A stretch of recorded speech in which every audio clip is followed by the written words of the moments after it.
We'll start as we usually do with just a moment to check in with ourselves, and I'll open up to the Dharma talk on the subject of Zen and the art of something about radness. I remember putting in there, which I don't know if that's a word or not, but it definitely dates me. I still use the word rad, and I people laugh.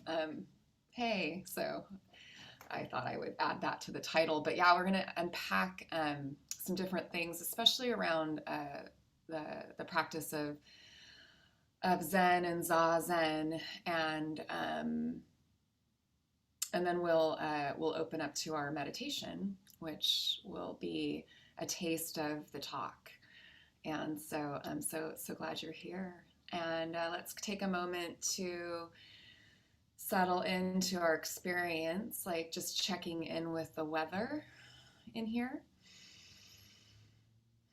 You might take a few breaths and just let your awareness move from sort of out there and just letting it sort of come in here. Really like landing inside the terrain in your body a little bit more.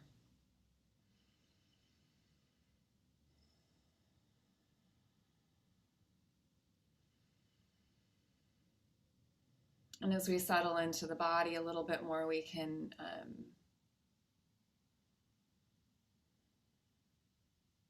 get more of a bird's eye view. It's sort of like we take a step back and sense like, okay, yeah, what am I, like, yeah, how am I feeling?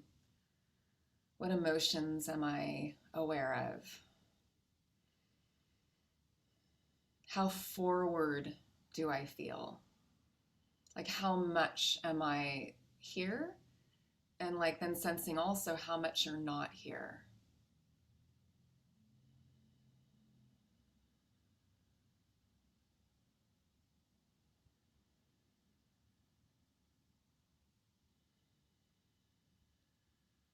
And just closing any gap that you might be noticing between where you are and where you think you should be.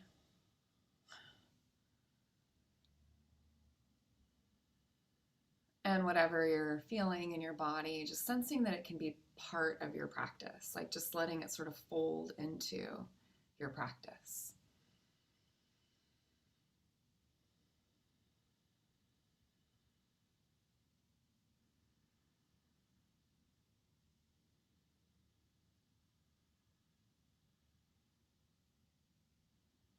Maybe there's an intention that you have, something that you're most needing to feel or receive. Remembering the practice of inquiry, we just ask the question, we let the question awaken the answer rather than feeling like we need to know it. Maybe there's just, maybe you want to feel some peace or ease or connection, or maybe there's some kind of, learning that's inspiring you to be here today. Maybe there's some other intention that's feeling true in your heart. And this practice of calling forth our intention, knowing what it is that we most want, right? And then making that known. In some ways it's a form of, I often think of it as a form of prayer. May I be at ease. May I be at peace. May I receive what it is that I'm here to receive. Sometimes I don't know. And if prayer doesn't work for you, that's fine too. You can just sense into your intention. And may our practice, or may our conversation, our practice today serve to guide you towards that, for your benefit and the benefit of all those whose lives you touch.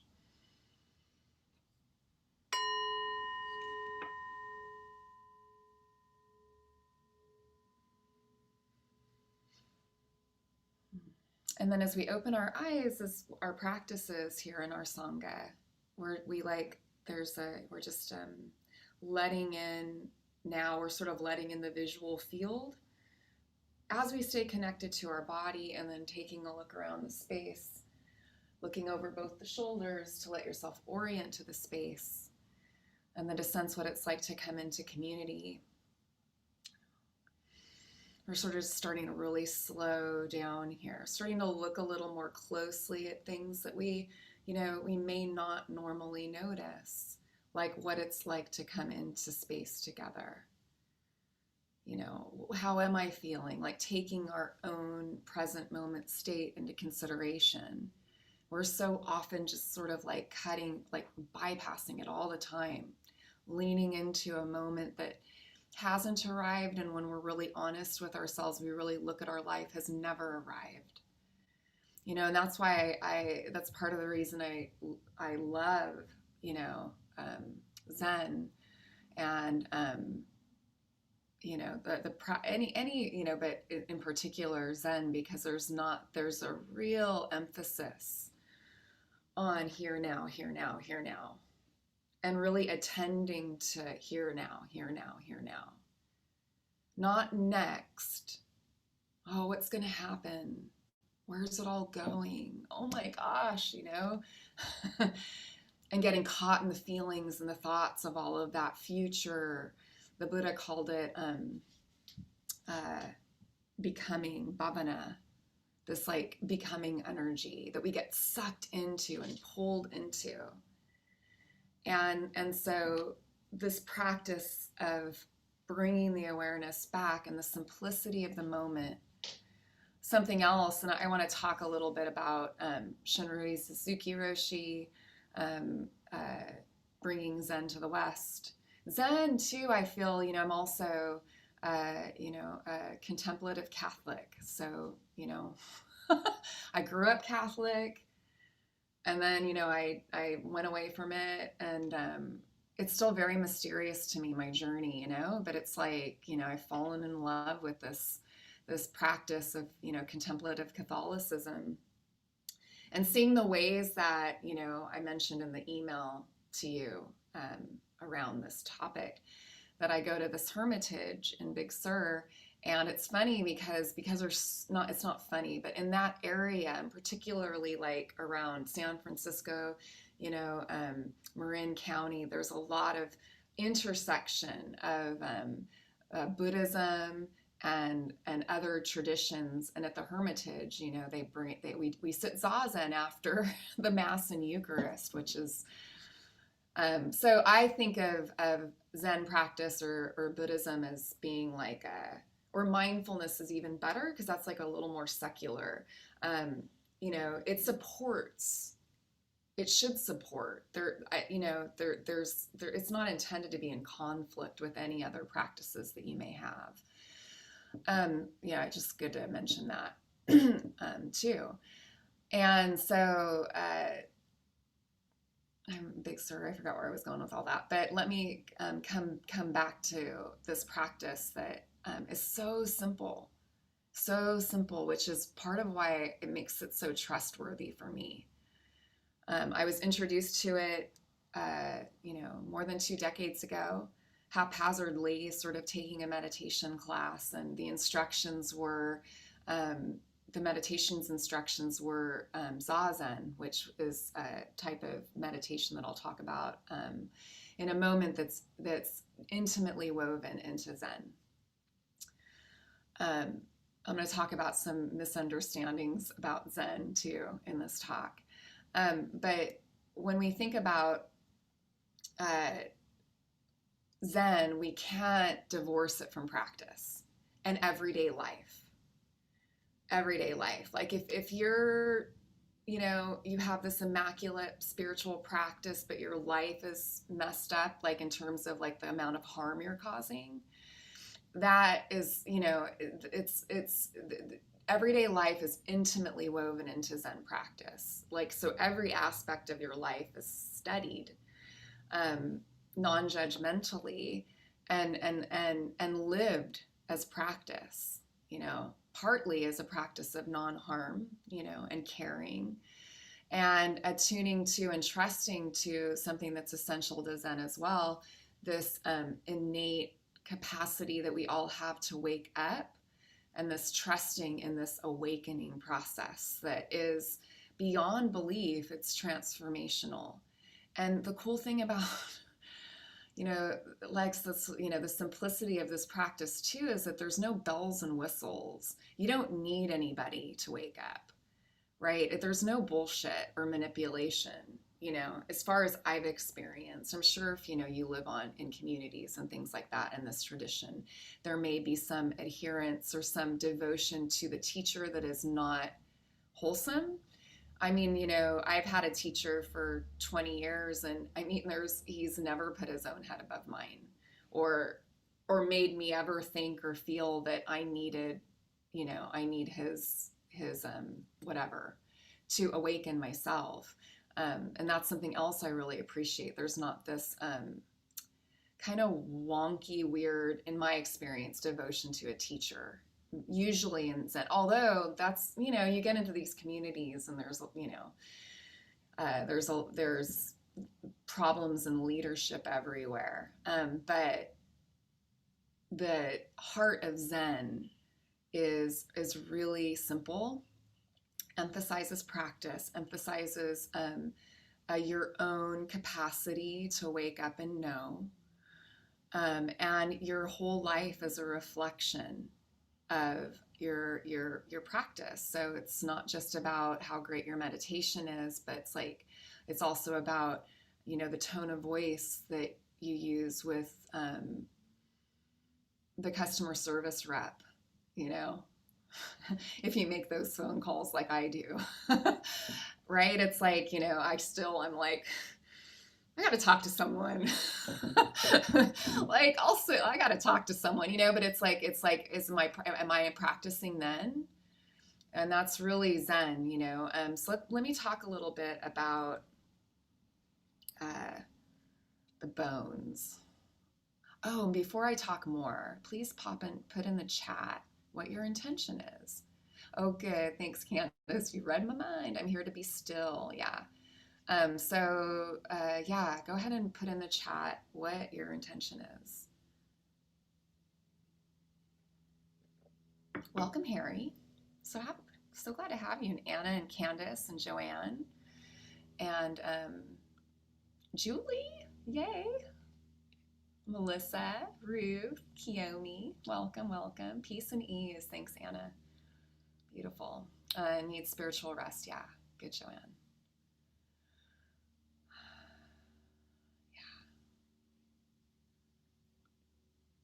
That's the, you know, there's a way in which slow down and reconnect. Yeah. There's an inherent sort of value to the Sangha, just coming together as sort of spiritual friends in essence. And we're supporting each other's practice. And this, you know, in this way, coming together and listening to the teachings and then practicing together. It has a different flavor of nourishment than our own individual practice. And it's it's an essential component in Buddhism of practice is what's called the Sangha. And that's what we do here every week. Let's see here. So this is from Shinrui Suzuki, Roshi. Roshi is a term that's used for a Zen teacher who is like very masterful, you know, and that's a Roshi. Shinrui Suzuki said, wherever you are one with the clouds and one with the sun and the stars you see. You are one with everything. That is more true than I can say, and more true than you can hear.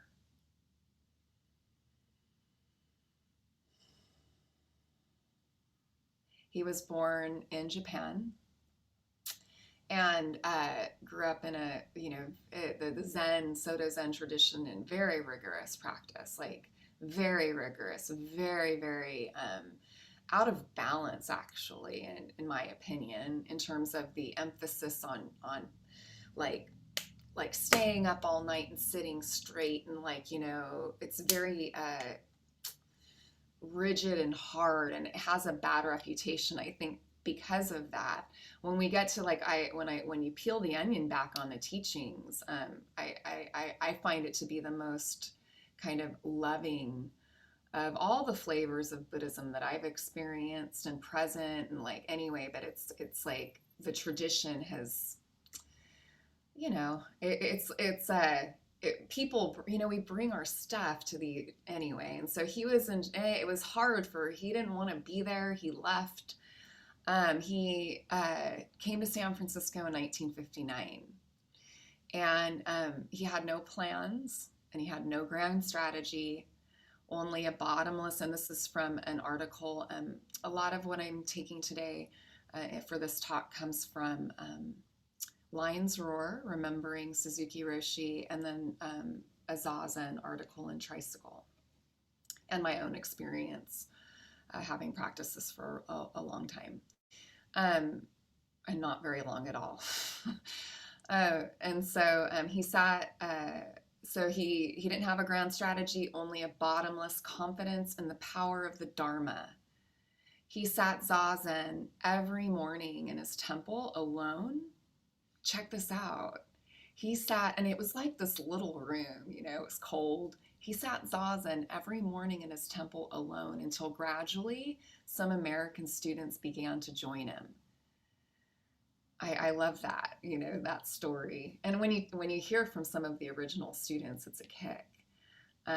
He was the embodiment of his own best teaching. This is from one of his students. Don't stick to anything, even the truth, each moment new. So that was like, don't stick to anything, not even the teachings, which I love that, because I find that so trustworthy. There's this real emphasis on waking up moment after moment after moment and trusting in that process. And there's a lot of surrender, that happens when we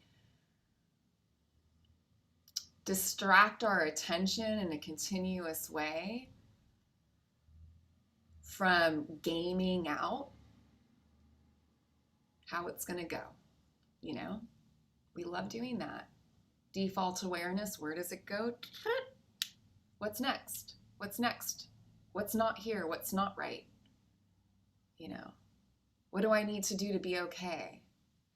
All that, So don't stick to anything, even the truth. Each moment new. So that's a little on Suzuki Roshi, and the emphasis, hopefully, that I wanted to make with this was life practice, like your life reflecting what it is that you're sitting on your cushion practicing. And a lot of accounts of Suzuki Roshi being practiced all the time. Everything was practiced. Students sort of like eating lunch with him, and one guy like eats an olive and puts it on his plate, and Suzuki Roshi picks it up and puts it in his mouth, and then puts it back on his plate, completely clean, right? Sort of like a teaching, right? This guy said, I'm still processing that teaching, and that's the way of Zen. There's a lot less emphasis on words, on words, on the dogma, or even on the suttas, which are the teachings of the Buddha. Posture, breathing, and the mind's activity become our most intimate companions. My teacher, who I met more than 2 decades ago, same thing. I've known him for more than 20 years. He married my husband and I. I mean, it's a long time to know someone. And, impeccable, like always been impeccable with his consistency of like a consistency of how he's shown up for me. His life, is like, he's been married for a while. He's got a good, like, I think highly of his relationship from what I've seen, and which I have seen a lot of over time, his relationship with his children. I just think it's because his life is his practice. And so one last little teacher story for you here, around, the Zen teachers I've experienced. I used to, when I was pregnant with my daughter, my first pregnancy, gosh, that was 13 years ago. I was going through a lot of anxiety, more so than I had been experiencing, for a long time. A lot of worry, a lot of worry, a lot of worry. Um, Really hard for someone who worries a lot when you're pregnant and you can't like see. Like I used to want to have like just a I wished I could just see into my uterus and see my baby was okay. That was, so I would get preoccupied with that, and I thought, I looked it up online, who has a sangha that I can go to before work just so I could sit with a community. And sure enough, this fella, in Lakewood, Sangha of the Compassionate Heart, I wonder if it's still around. Same thing with him, it was just so, real, authentic. I didn't sense there was anything being like, I'm sure we all hide things. It's not that, but it was like this straightforward, trustworthy approach, an emphasis on sitting. We would go there at like 5 a.m. I'd go there before work, and it'd be dark out, and so it was a small sangha, maybe 5 or 6 of us, kind of like our sangha here, and no instruction. You would just sit, right, facing the wall so you can face yourself. And then afterwards, we'd have a little like Dharma talk out by the fire. He'd build a fire, and he'd roll his cigarettes, and he'd smoke, and he had all these tattoos. And he was a student at one time of Suzuki Roshi. So I was ordained in the Zen lineage, about maybe 11 years ago. And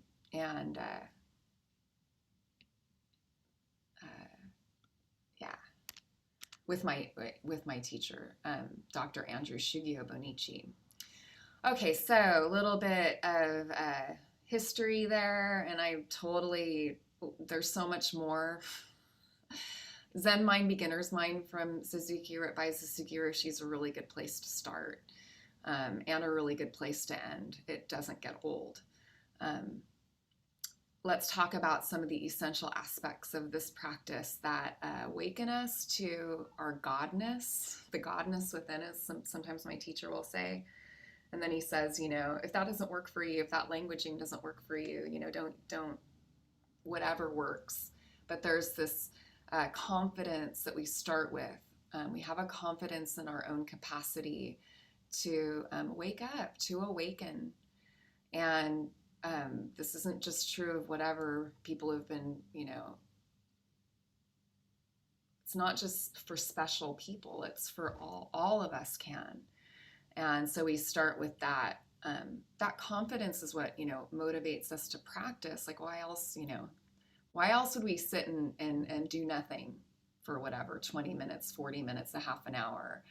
And then on retreat, you're doing it a whole bunch of times. Well, there's something that happens in that sitting. You can taste it. You've all had that like experience of, oh, there's something here. And then you can't give words to it, but we try.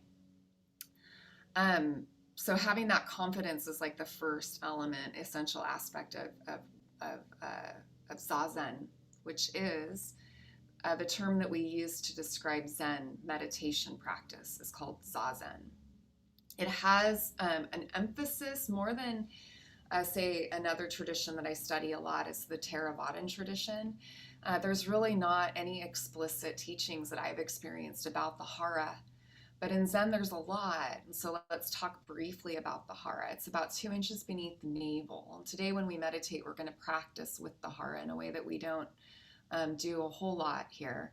And so the hara is about 2 inches beneath your navel. You can, with your awareness right now, sort of sense that place inside of your body. Like we can just sort of drop our awareness there. Whatever you notice is right.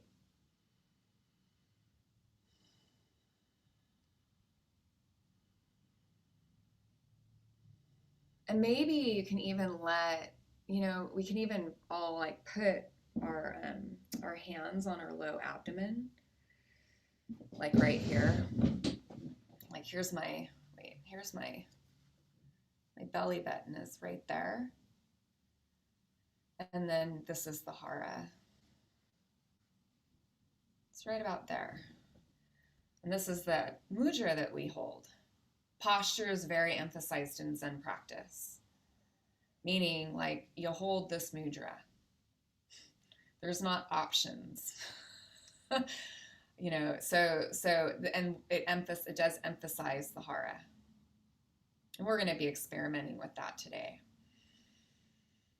And the cosmic mudra, left hand supports the right. The left hand is feminine, like a mother holding its child. And then the two thumbs lightly touch at the center. And it takes a level of awareness or mindfulness to hold a mudra. And so you might notice as you practice that your thumbs start to come apart when you get distracted. And then you can just remember to bring them back together. Or you might notice if you're anxious or something like that, they kind of, sometimes I'll notice my mudras and it's like, okay, no, just relax.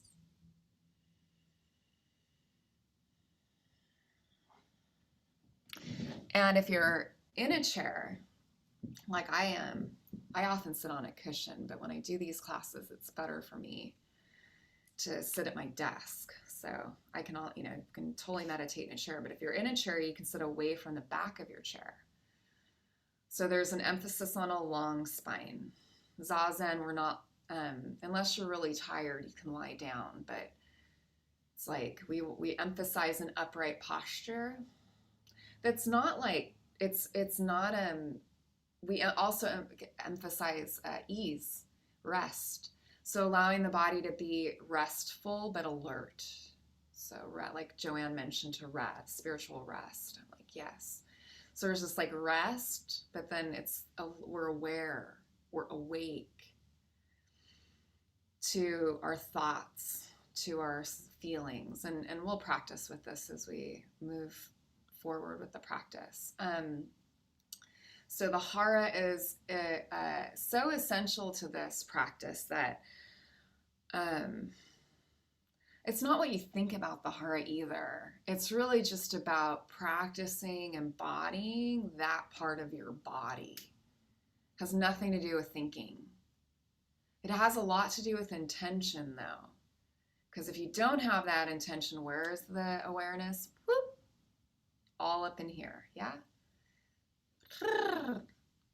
We get into that bhavana becoming like, I can't feel okay right now and be at ease because I don't know if everything's going to be okay later. Yeah, no, there's never been that. None of us have ever had that guarantee. None of us have been guaranteed, okayness later. It's not a trustworthy place to anchor our attention because we really honestly don't know.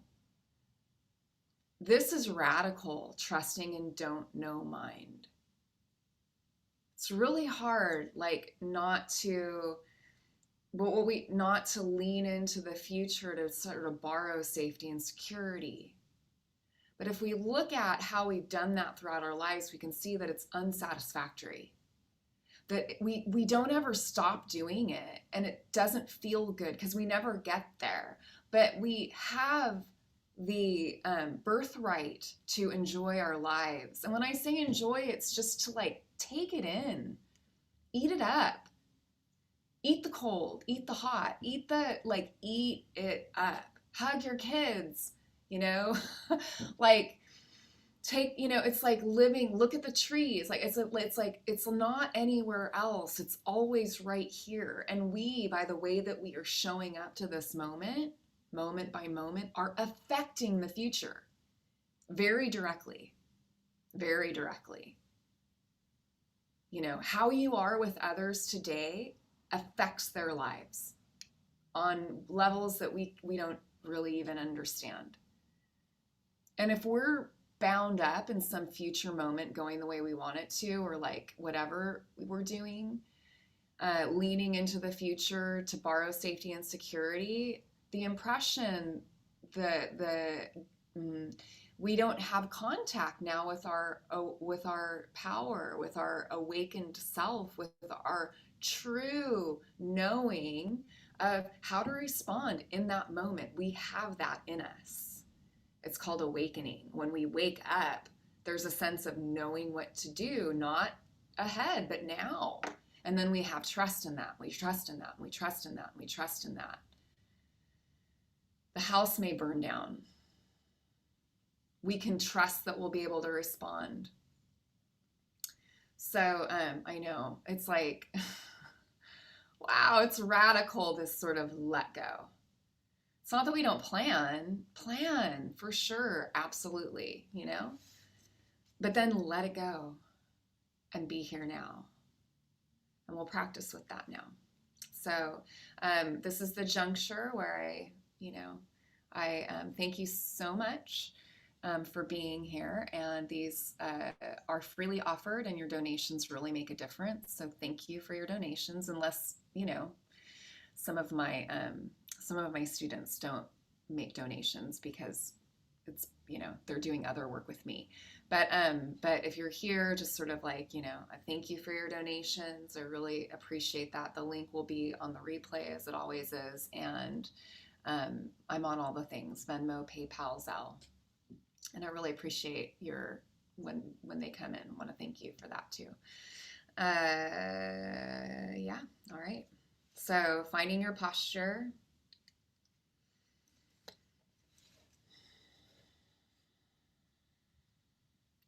And then, you can experiment just for today with the cosmic mudra or not, but why not?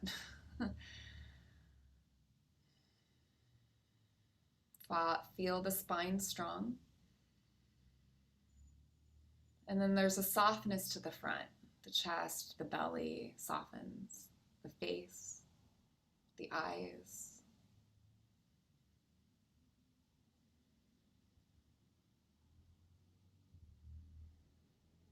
And if you're in a chair, you can feel your feet on the floor, uncross the legs. If you're sitting, obviously you have crossed legs if you're on the ground. But what I mean is like, if you're sitting in a chair, I know sometimes I'll cross my right leg over my left or my left leg over my right. We just undo that and keep both feet on the floor. Now, something that's different with Zazen, and I encourage all of us to practice with this, is an essential element of it, is the gaze. We don't close the eyes, because you don't live your life with your eyes closed. And so we keep the gaze down with a soft gaze, letting in the visual field, but without focusing on anything in particular.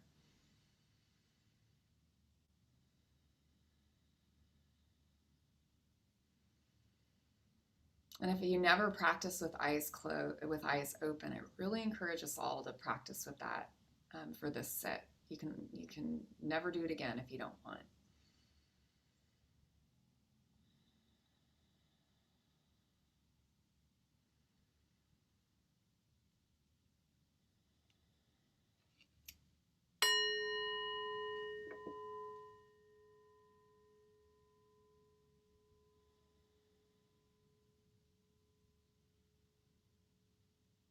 Now soften your belly and let this next inhale effortlessly. You don't have to breathe deeper. As a matter of fact, just let your breath be as it is. But just sense your inhales can be received into a soft belly, and that your awareness sort of drops down beneath the navel at the end of like as you're breathing in. And then there's a steadiness with your awareness in the low belly. So you sort of stay there lightly with your awareness.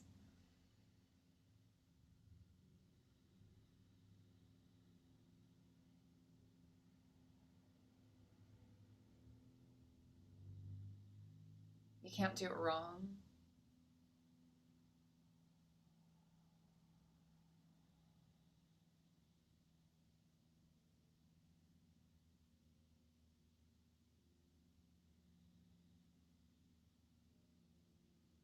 What we might notice is awareness wants to move up, like come up into thought form.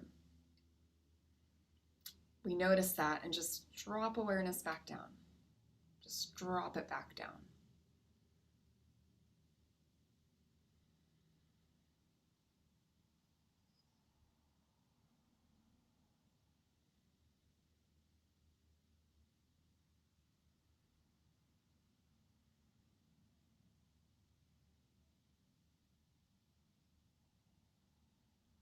All things have centers. Inanimate and animate objects and beings. Energetically, there's a center.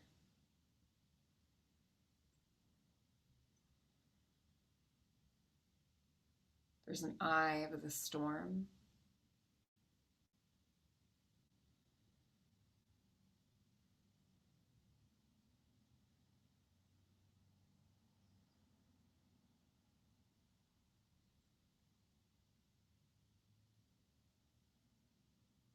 And so we just kind of sense what it's like to take refuge in this center.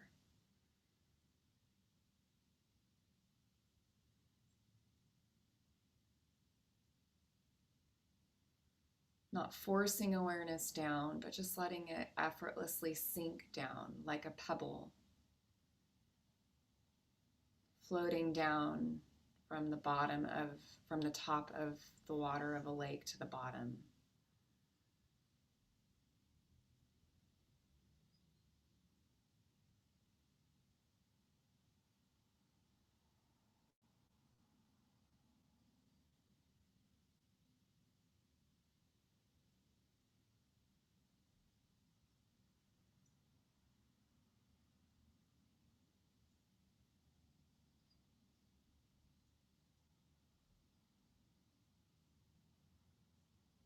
There's no effort to change your experience at all.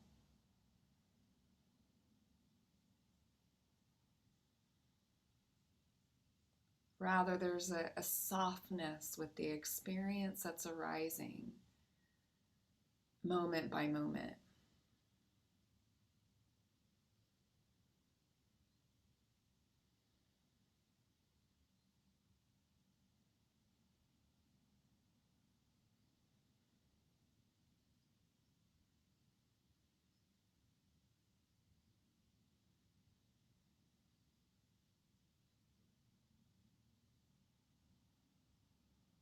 And similarly, when awareness kind of moves away from your bone, moves away from your body, sinking it back down, sinking it back in.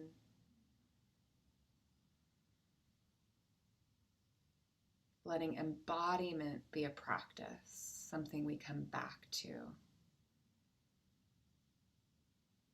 Noticing the ways we leave and then just effortlessly coming back. No mistake.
There's a way in which attention leaving our breath and our body and our low belly There's a tension almost that comes with that. So as we come back home, we relax.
No effort is needed.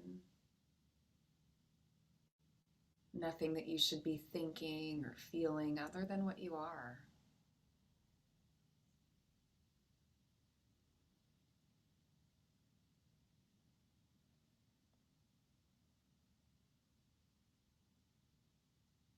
Whatever's being noticed just comes back into the practice, folds back into the practice. Relax, relax. You can really trust in not knowing it, not knowing.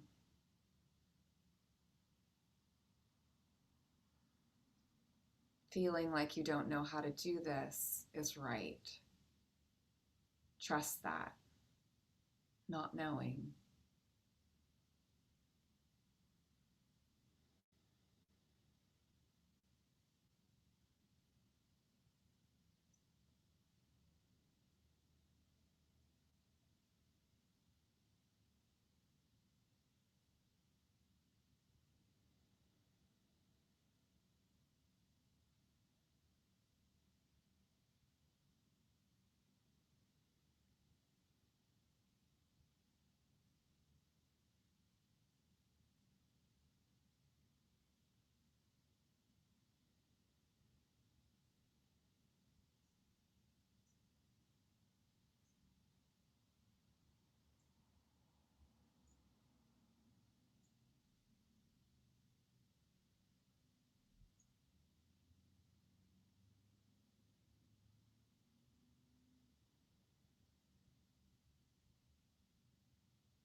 Whether you like this or don't like this, it's not really the point.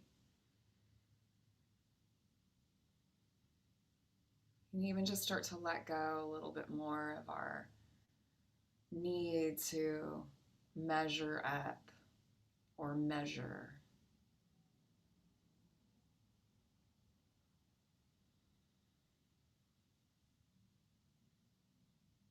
Just relax.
There's a million things right and a million things wrong all the time.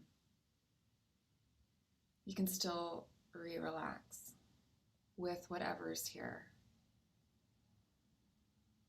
with the million things right and a million things wrong, with the clarity and the confusion,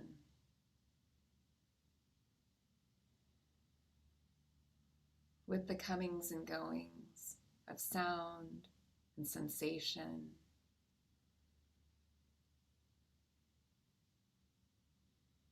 Relax with this.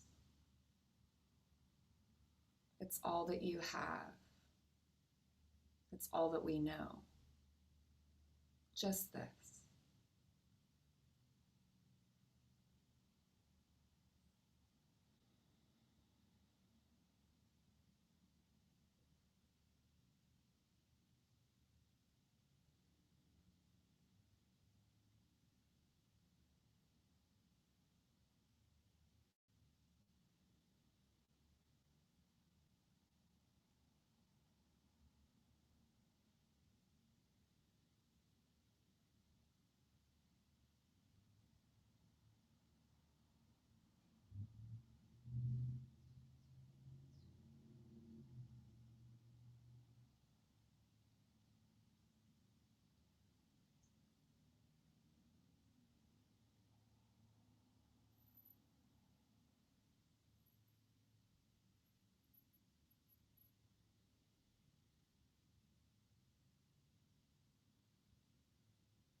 You can always begin again. Doesn't matter if you've been lost for most of the sit. You can like wake up now. You can just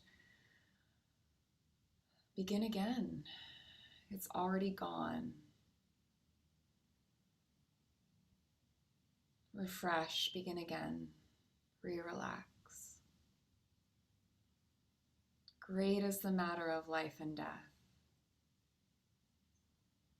Life slips quickly by. Time waits for no one. Wake up, wake up. Do not waste your life.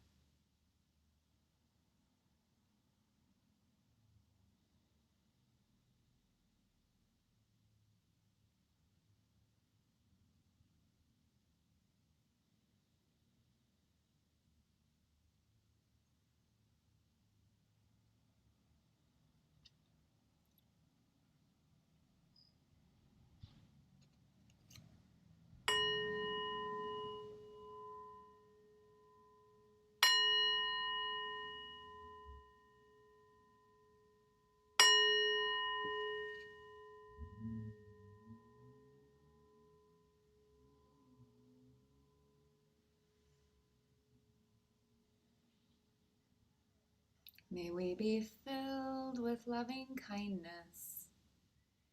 May we be well.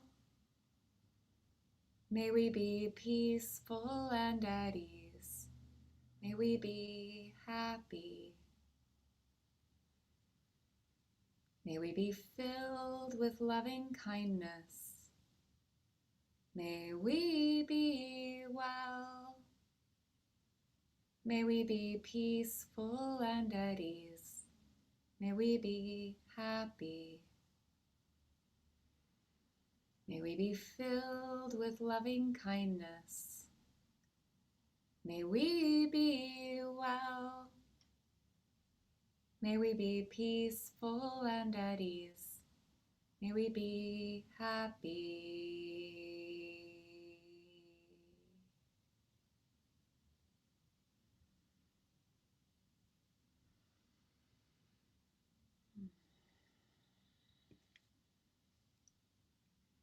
And thank you so much. Thank you so much for joining me and sharing your practice with me today.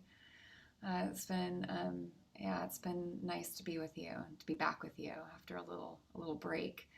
Yeah,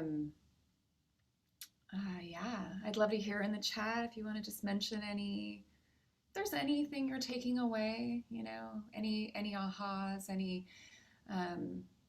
anything like that. You can put that in the chat.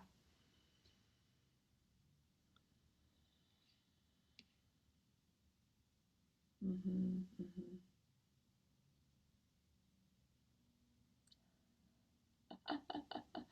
I'm just looking at the chat.